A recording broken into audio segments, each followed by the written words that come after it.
Hello students, आज हम 11th class chapter second part 2 की स्टडी करेंगे।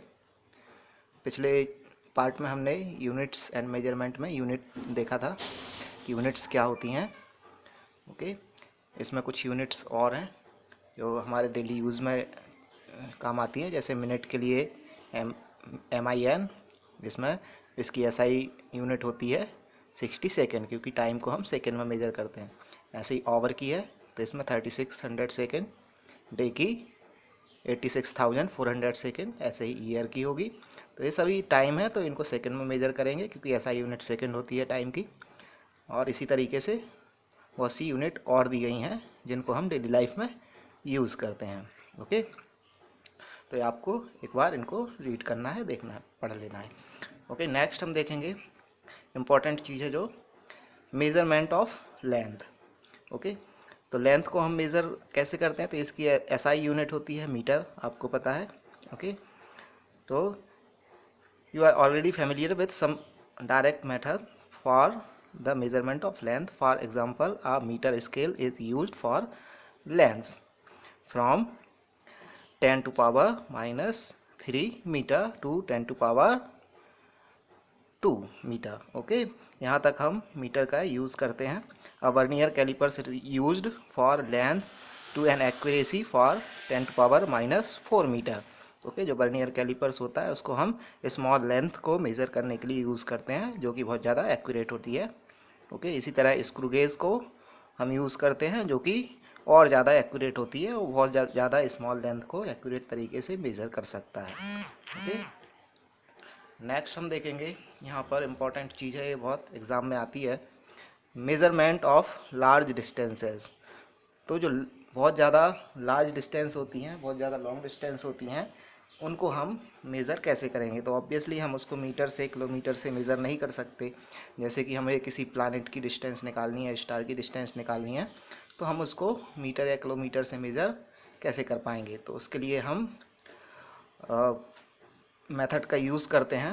ओके, इसमें हम large distances such as a distance of a planet और a star from the earth planet or a star from the earth cannot be measured directly with the meter scale.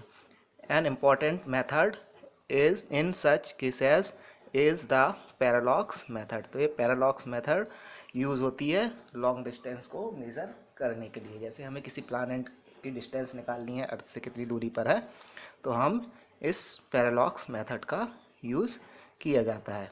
अब parallax method क्या होती है, यहाँ पर हम देखेंगे, when you hold a pencil in front of you against some specific point on the background a wall and look at the pencil first through your left eyes, closing the right eyes, and then look at the pencil through your right eyes B. Okay, closing the left eyes, you would notice that the position of the pencil seems to change with respect to the point on the wall। तो आप जब दोनों आंखों से एक को बंद करके एक आंख से देखेंगे, पहले बाईं आंख से किसी पेंसिल को और फिर दाईं आंख से, तो आप देखेंगे कि वो पेंसिल जो है वो शिफ्ट हो रही है। Okay, this is called parallax, इसी को हम पैरालॉक्स कहा जाता है। Okay, the distance between the two points of observation is called the basis, इसको हम बेसिस कहते हैं। In this example the basis is the distance between the eyes. To measure the distance d for a far away planet S by the parallax method, we observe it from two different positions, observatory A and B on the earth, separated by the distance AB B at the same time। ये figure में यहाँ पर है as shown in figure 2.2।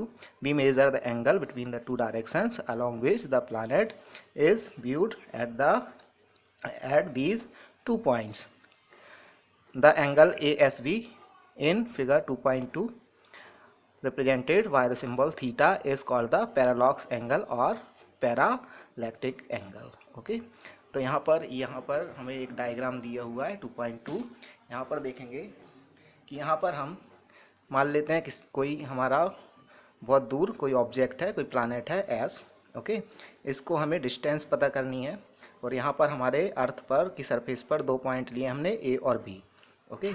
तो सबसे पहले हम ए से इस ऑब्जेक्ट को देखेंगे और फिर हम देखेंगे बी से इस ऑब्जेक्ट को, ओके। तो इनके बीच में ये कुछ शिफ्ट होता नज़र आएगा, इनके बीच में कुछ स्मॉल एंगल थीटा बनेगा, क्योंकि ये जो प्लैनेट है इसकी डिस्टेंस बहुत ज़्यादा है, और जो हम अर्थ पर सरफेस ले रहे हैं, जो बी लिखा हुआ है यहाँ पर, डिस्टेंस ए से बी की अर्थ की सरफेस पे, ये बहुत छोटी है, ओके। तो एंगल भी बहुत छोटा बनेगा, okay.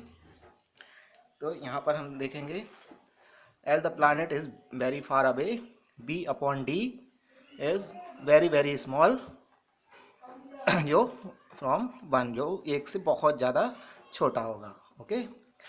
And therefore theta is very small, तो इसी तरीके से थीटा बहुत छोटा होगा, बिकॉज थीटा, अब यहाँ पर हम देखेंगे क्योंकि तो यहाँ पर जो डिस्टेंस है हमारे प्लैनेट की अर्थ से वो बहुत ज़्यादा है, और ये हमारा बेस है, मींस ए बी जो स्ट्रेट लाइन है। अगर डिस्टेंस ज़्यादा है तो हम बेस को एक आर्क की तरह यूज़ कर सकते हैं, क्योंकि जब ज़्यादा बड़ा आर्क, ज़्यादा डिस्टेंस होती है तो किसी भी सर्कल का आर्क जो होता है, हम छोटा सा आर्क, वो एक स्ट्रेट लाइन की तरह ही होगा। तो इसको हम स्ट्रेट लाइन को हम आर्क मान सकते हैं, ओके। यहाँ से अगर हम एक सर्कल बनाएंगे, ठीक है, इस तरीके से, तो इसको हम आर्क मान सकते हैं, ओके। तो थीटा इक्वल्स टू होता है आर्क अपॉन रेडियस, ओके। तो आर्क हमारा ये बेस है बी, ओके, और जो हमारी रेडियस है वो डिस्टेंस है डी, ओके। इसको हम इस तरीके से समझ सकते हैं कि हमारे पास अगर एक डिस्टेंस है, हमारे पास एस है, ये जो ऑब्जेक्ट है जिसकी हमें डिस्टेंस पता करनी है, और यहाँ पर कहीं हमारी अर्थ की सरफेस है, ओके। तो यहाँ से हम अगर एक सर्कल बनाते हैं एस को सेंटर लेके, ओके, तो इस तरीके से ये बहुत बड़ा हमारा सर्कल बनेगा, ओके। तो यहाँ पर अगर हम छोटी सी डिस्टेंस लेते हैं 2 पॉइंट ए और बी, ओके, तो ये एक स्ट्रेट लाइन की तरह हमें ये आर्क नज़र आएगा, ओके। और यहाँ से हमें इन दोनों को मिला देंगे तो ये ए और बी, तो ये भी क्या हो जाएगा, इस बड़े से सर्कल का आर्क हम मान सकते हैं, ओके। तो यहाँ पर ये डी डिस्टेंस है, ओके, और यहाँ पर हमारा एक एंगल बन रहा है थीटा, ओके। तो हम दो पोजीशन से जब किसी चीज़ को देखते हैं तो यहाँ पर कुछ हमें इसकी शिफ्ट होता हुआ नज़र आएगा, तो यहाँ पर हमारा एक एंगल पता चल जाएगा, यहाँ पर भी एक एंगल पता चल जाएगा, तो हम थीटा हम ट्राइंगल के रूल से आसानी से निकाल सकते हैं, ओके। तो हमारे पास बेस बी पता है, ए और बी की डिस्टेंस पता है हमें जो सरफेस पर हमने ली है, थीटा पता चल गया हमें, तो हम डिस्टेंस को आसानी से निकाल सकते हैं, क्योंकि theta equals to arc upon radius होता है। आर्क हमारा बी है और रेडियस हम मीन्स डिस्टेंस जो हमने ली है वो रेडियस है, तो वो डी है। तो हम डिस्टेंस पता कर सकते हैं, डिस्टेंस इक्वल्स टू क्या हो जाएगा, आर्क अपॉन थीटा। तो आर्क हमें पता है, थीटा हम निकाल लिया है, तो हम डिस्टेंस को भी आसानी से पता कर सकते हैं, ओके। तो डिस्टेंस क्या हो जाएगी, distance B upon theta, okay. तो इस तरीके से हम पैरालॉक्स मेथड में हम जो बहुत ज़्यादा दूर ऑब्जेक्ट हैं उनकी डिस्टेंस का पता कर लेते हैं, ओके स्टूडेंट्स। नेक्स्ट हम देखेंगे, यहाँ पर एग्जांपल है, example 2.1, calculate the angle of 1 degree 1 minute of arc, okay, या आर्क मिनट भी बोलते हैं इसको, 1 सेकेंड, जो कॉमा लगे हुए हैं, एक कॉमा लगा रहता है तो इसको मिनट बोलते हैं, 2 कॉमा लगे रहते हैं तो इनको सेकेंड बोला जाता है, ओके। इन रेडियन, तो इनको हमें फाइंड करना है रेडियन का में, ओके। और इसमें यूज़ करना है 360 degree equals to 2 pi radian होता है, और 1 डिग्री इक्वल्स टू 60 मिनट होते हैं, and 1 minute equals to 60 second होते हैं, ओके।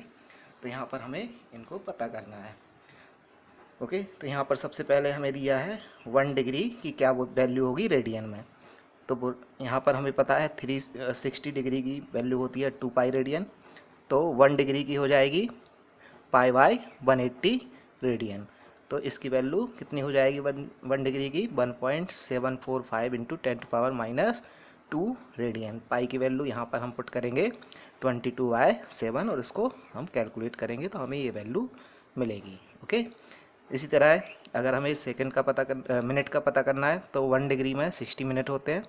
ओके, 1 डिग्री की वैल्यू हमने पता कर ली है जो 60 मिनट के इक्वल है, और यहाँ पर हम 1 मिनट की वैल्यू निकालेंगे तो इस वैल्यू में हम 60 से डिवाइड कर देंगे।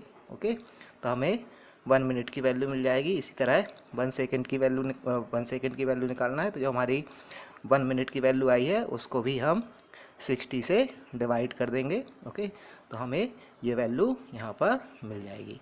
ओके स्टूडेंट्स, ओके, बाकी एग्जाम्पल यहाँ पर 2 एग्जाम्पल हैं जो आपको करके देखने हैं। अगर कोई समस्या आती है, कोई प्रॉब्लम आती है तो मुझसे आप पूछ सकते हैं। ओके स्टूडेंट्स, तो यहाँ पर ये कुछ एग्जाम्पल्स और दिए हुए हैं, यहाँ पर हमें इसी पैरालॉक्स मेथड का यूज़ करके इनको सॉल्व करना है। Okay students, thank you.